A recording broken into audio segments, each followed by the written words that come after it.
Hello everyone, I hope you are doing well. This is Ankit for Parisha classes. Today we can talk about Dr. Bhimrao Ambedkar Agra university latest update. जी हाँ guys, जैसे कि आप सभी लोग के काफ़ी सारे डाउट्स थे, तो आज की इस वीडियो में काफ़ी सारे डाउट्स आपके क्लियर होने वाले हैं। पहले हम बात करने वाले हैं बीएड फर्स्ट ईयर का रिजल्ट जो है वो कब तक आपको देखने को मिलेगा। सेकंड बात करेंगे कि बीएड फर्स्ट ईयर का रिजल्ट जो है वो आ चुका है, लेकिन इंप्रूवमेंट और री एग्ज़ाम के फॉर्म कब तक आपको देखने मिलेंगे, और इसी के साथ साथ जो कैंडिडेट बीएड फर्स्ट ईयर में एडमिशन लेना चाहते हैं वो कहाँ लें, किस तरीके से लें, तो इन सारी चीज़ों पर बात करूंगा इसी वीडियो में। और इसी के साथ साथ जो कैंडिडेट्स हैं, आगरा यूनिवर्सिटी ने एक नोटिस अपडेट किया हुआ है, क्या है उस नोटिस को बात करेंगे। इसी के साथ साथ न्यूज़पेपर के अकॉर्डिंग क्या अपडेट है, उन सारी चीज़ों को बात करने वाला हूँ आपकी इस वीडियो में। तो जितने भी कैंडिडेट्स चैनल पर फर्स्ट टाइम विजिट कर रहे हैं, चैनल को सब्सक्राइब करके बेल आइकन को हिट कर लीजिएगा, ताकि इस तरीके से अपडेट आपको टाइम मिलते रहें। चलिए फिर आगे बढ़ते हैं। और अभी तक आप लोगों ने WhatsApp group, WhatsApp channel, Telegram, Facebook page और इंस्टाग्राम को ज्वाइन नहीं किया, जल्दी से ज्वाइन कर सकते हैं। लिंक सभी का डिस्क्रिप्शन में अवेलेबल है। तो सबसे पहले चलते हैं आपकी ऑफिशियली वेबसाइट के ऊपर, जो ऑफिशियली नोटिस है उस चीज़ को हम लोग मेंशन करते हैं।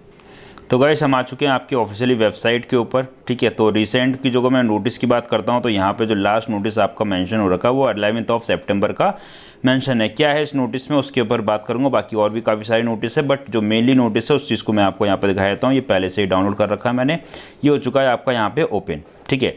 तो नोटिस में आपकी क्या बात करी गई, नोटिस में इसमें कहा गया है, तब सूचित किया जाता है, ये जो नोटिस है वो आपके एग्ज़ाम्स के रिगार्डिंग है, ठीक है।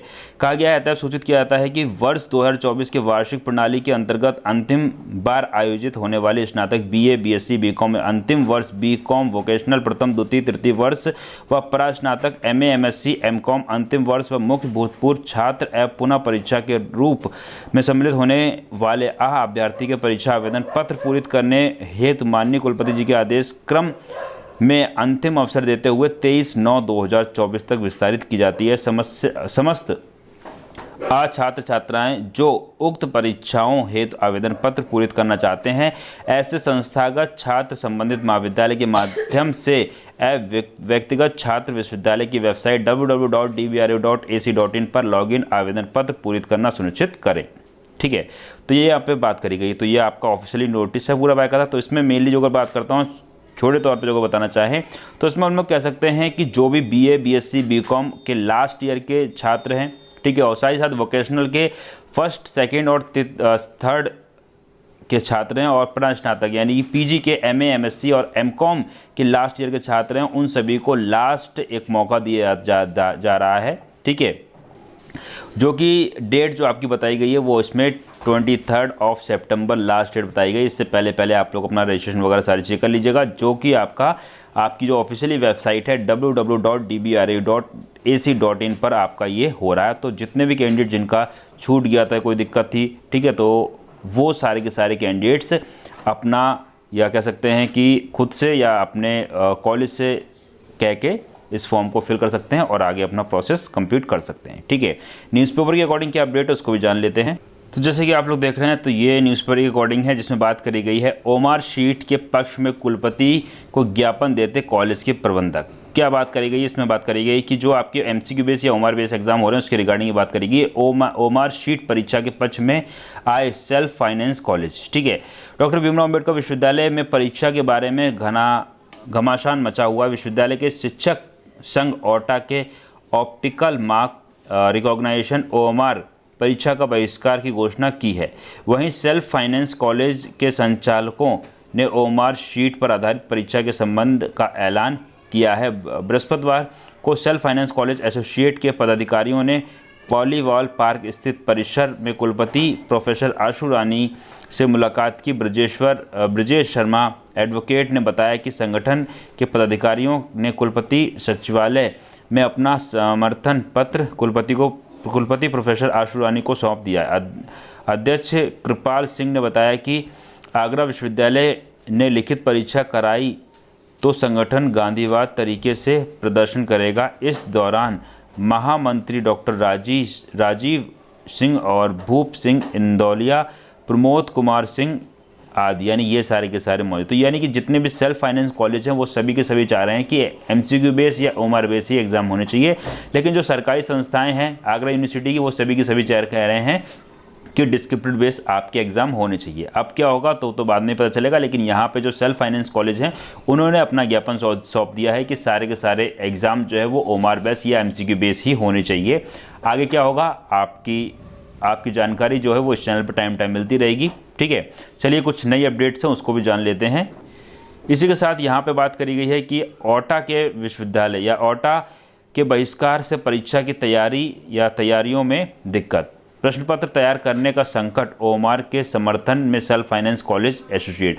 तो कह सकते हैं कि वही चीज़ है, उसी चीज़ को थोड़ा सा अलग तरीके से बात करेगी दूसरे न्यूज़पेपर में, जिसमें बात करी गई है जितने भी सेल्फ फाइनेंस कॉलेज हैं वो सारे के सारे चाह रहे हैं कि एग्ज़ाम जो है वो एमसीक्यू बेस पे हो, लेकिन जो नॉर्मल कॉलेज हैं या सरकारी संस्थाएँ हैं, ठीक है, या जो आपका कैंपस है, कैंपस चाह रहा है कि एग्ज़ाम जो है वो डिस्क्रिप्टिव बेस पे भी होना चाहिए, क्योंकि यहाँ पे बच्चों की जो लिखने की कला है वो कहीं ना कहीं ख़त्म होती जा रही है। ठीक है, इन सारी चीज़ें, लिखने की कला है, राइटिंग है, इन सारी चीज़ों पर बहुत ज़्यादा प्रभाव पड़ रहा है। तो इस वजह से अब क्या होगा तो वो तो लास्ट में पता चलेगा। और जो अगर यहाँ पे यूनिवर्सिटी जो अगर इसमें कुछ बदलाव लेकर आती है तो जितने भी सेल्फ फाइनेंस कॉलेज हैं वो सारे के सारे कॉलेज चाह रहे हैं कि हम धरना प्रदर्शन करेंगे। आगे कुछ और अपडेट्स को जान लेते हैं। इसी के साथ साथ जैसे कि आप लोग देख रहे हैं तो यहाँ पे बात करेगी है कि शुल्क जमा करने के बाद भी टहलाने का आरोप, काउंसलिंग में कराना है पंजीकरण। यानी कि डॉक्टर भीमराव अंबेडकर विश्वविद्यालय में विधि के छात्र प्रोविजनल अंक तालिका के लिए भटक रहे हैं। बृहस्पतिवार को लोग जब बारिश की वजह से घरों में बैठे तब भी ये छात्र एक पोर्टल से दूसरे पटल पर भटक रहे थे। छात्र का आरोप है कि ऑनलाइन फीस जमा करने के बाद भी उन्हें टलाया जा रहा है। छात्र को स्टेट बार काउंसिल में अपना पंजीकरण कराना है जिससे वह ऑल इंडिया बार काउंसिल की परीक्षा दे सके। विश्वविद्यालय में बृहस्पतिवार को बारिश की वजह से सन्नाटा सा पसरा दिखा। केवल विश्वविद्यालय के करीब 12-13 छात्र परेशान घूम रहे थे। पूछने पर बताया कि एलएलबी के छात्र हैं, उनका परिणाम घोषित हो चुका है, लेकिन विश्वविद्यालय के अंक तालिका उपलब्ध नहीं कराई है। 5 दिन पहले प्रोविजनल अंक तालिका के लिए आवेदन किया था, लेकिन उन्हें टहलाया जा रहा है। छात्र ने बताया कि विश्वविद्यालय आने पर उनसे कहा जा रहा है कि अंक तालिका अपलोड कर दी जाएगी, जबकि विश्वविद्यालय की साइट पर उन्हें विश्वविद्यालय के संपर्क करने के लिए संदेश लिखा आ रहा है। छात्र राजेश और सौरभ ने बताया कि उन्हें स्टेट बार काउंसिल के लिए पंजीकरण कराना है। बिना अंक तालिका के पंजीकरण मुमकिन नहीं है। जितेंद्र व योगेश ने बताया कि ऑनलाइन इंडिया बार काउंसिल की परीक्षा 24 नवंबर को है। काउंसिल के पंजीकरण के बगैर आवेदन नहीं किया जा सकता। परीक्षा नियंत्रक ओम प्रकाश का कहना है कि छात्र को अंक तालिका क्यों नहीं दी गई, इसकी उन्हें जानकारी नहीं है। विश्वविद्यालय में आने वाले सभी छात्र का अंक तालिका दिलवाएंगे। ठीक है, तो ये अपडेट थी। इसी के साथ साथ जो आपके प्रश्न हैं उन प्रश्नों के ऊपर चलते हैं। तो यहाँ पे आप सभी के जो प्रश्न आ रहे हैं, खासकर जो बीएड के छात्र हैं, कि बीएड फर्स्ट ईयर का रिजल्ट जो है वो कब तक देखने को मिलेगा और बीएड सेकंड ईयर का री एग्ज़ाम या इम्प्रूवमेंट फॉर्म आपको कब तक देखने को मिलेगा। तो गाइस यहाँ पे कुछ चीज़ें आपको स्पष्ट कर देते हैं कि जो भी कैंडिडेट्स आपके बीएड सेकंड ईयर के हैं जो इम्प्रूवमेंट या री एग्ज़ाम फॉर्म की वेट कर रहे हैं, तो जब तक आपका बीएड फर्स्ट ईयर का रिजल्ट नहीं आएगा तब तक आपका इम्प्रूवमेंट और री एग्ज़ाम के फॉर्म नहीं आएंगे, क्योंकि बीएड फर्स्ट ईयर और सेकंड ईयर दोनों के इम्प्रूवमेंट और री एग्ज़ाम के फॉर्म एक साथ ही फिल होते हैं। ठीक है, तो यहाँ पे बीएड फर्स्ट ईयर के जो रिजल्ट्स की बात करते हैं तो कहीं ना कहीं मान के चलिए लास्ट सितंबर तक आपको रिजल्ट जो है वो देखने को मिल जाएगा। ठीक है, लास्ट सितंबर तक आपको रिजल्ट देखने को मिल जाएगा बीएड फर्स्ट ईयर वाला का। और जैसे ही रिजल्ट डिक्लेयर होता है उसके विदिन 1 वीक और कह सकते हैं सेकंड वीक में आपके री एग्ज़ाम और इम्प्रूवमेंट के फॉर्म भी अवेलेबल शुरू हो जाएंगे। तो कह सकते हैं कि नेक्स्ट मंथ ही आपको कहीं ना कहीं इम्प्रूवमेंट और री एग्ज़ाम के फॉर्म देखने को मिलेंगे। इसी के साथ साथ जो कैंडिडेट्स बीएड में एडमिशन लेना चाहते हैं वो क्या करें, किस तरीके से लें, क्योंकि काफ़ी सारे या कह सकते हैं कि लास्ट टाइम पे काफ़ी सारे बच्चों का क्वेरी आती, गलत जगह फंस जाते हैं। तो यहाँ पे मैं आप सभी को बता दूं कि जहाँ भी आप एडमिशन ले रहे हैं उन सारी चीज़ों को अच्छे से जान लें। फिर भी आपका कोई डाउट है या कोई क्वेरी है, ठीक है, तो नीचे दिए गए कमेंट में आप मेंशन कर सकते हैं। और साथ ही साथ डिस्क्रिप्शन में आपका मोबाइल नंबर दिया हुआ, तो वहाँ से आप जाके मोबाइल नंबर से पर्सनली मेरे से बात कर सकते हैं और अपनी राय ले सकते हैं।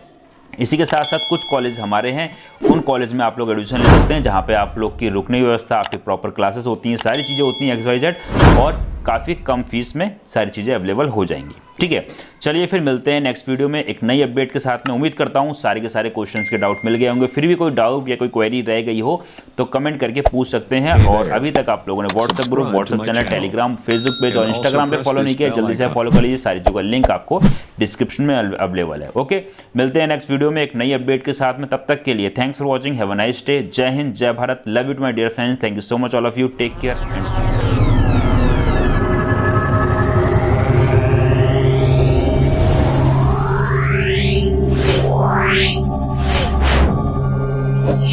Wow.